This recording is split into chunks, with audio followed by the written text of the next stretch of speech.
Hello viewers, the current era is being defined by strategic competition or rivalry between the United States of America and China.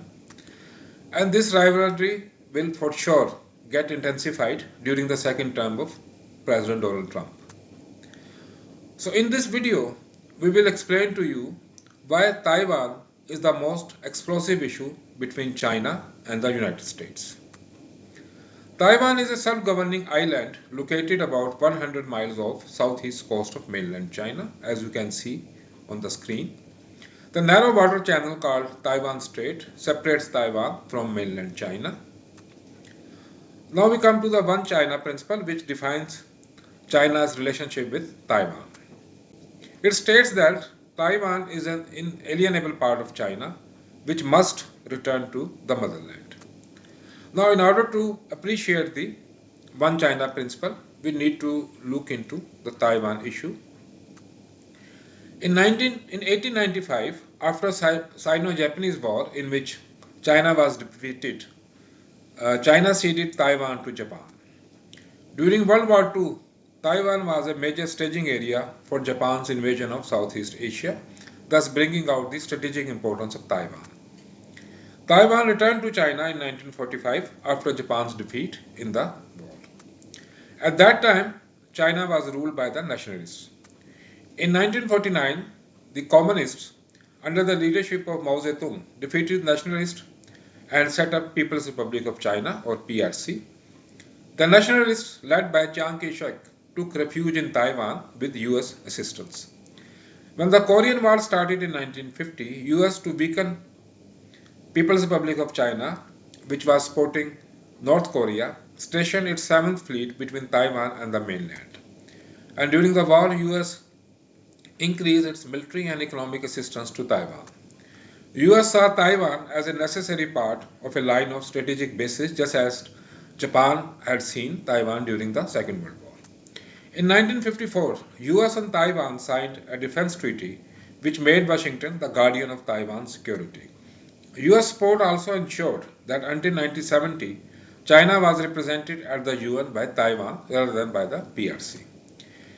In 1971, Washington decided to improve relations with Beijing, and therefore the same year PRC replaced Taiwan in the United Nations. And as you can see on the screen, in 1972, President Richard Nixon visited China on a landmark visit. In 1979, US established full diplomatic relations with the PRC. US also accepted to cut all official defense ties with Taiwan and acknowledged that there is but one China and that Taiwan is part of China, and this is also called One China policy. In 1979, US Congress passed Taiwan Relations Act, that is the same year in which US established full diplomatic relations with Beijing, authorizing continued social and economic ties with Taiwan. US also unilaterally stated that it would continue to sell arms to Taiwan. So that is the reason we can say that US was trying to have it both ways. So what is now US One China policy? It acknowledges that PRC is the sole legal government of China. It acknowledges but does not accept that Taiwan is a part of China. So it acknowledges as a fact but doesn't accept it in principle that Taiwan is a part of China. And US also expects that Taiwan issue would be resolved peacefully, and which means that US is against use of force by China to reunite Taiwan. That is why, according to many analysts, One China policy may better be called the cross-strait policy or cross-Taiwan state policy. It helps US to remain engaged with both Beijing and Taiwan. Now, what has been the PRC's reaction to One China policy? Beijing welcomes the policies but describes US insistence on peaceful resolution of the conflict with Taiwan as interference in its domestic affairs. Over the year, on the other hand, Taiwan has asserted its de facto autonomy through a pragmatic diplomacy and also began normalizing relations with Beijing.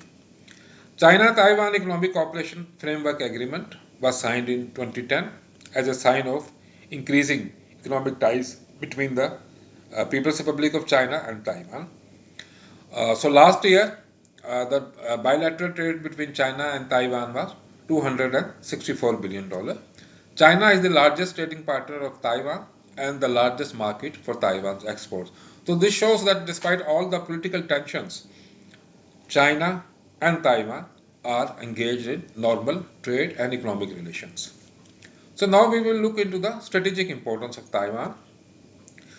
Taiwan is only 70 miles off Japan and 120 miles of Philippines, and both Japan and Philippines are US allies, strategic allies in the East Asian region.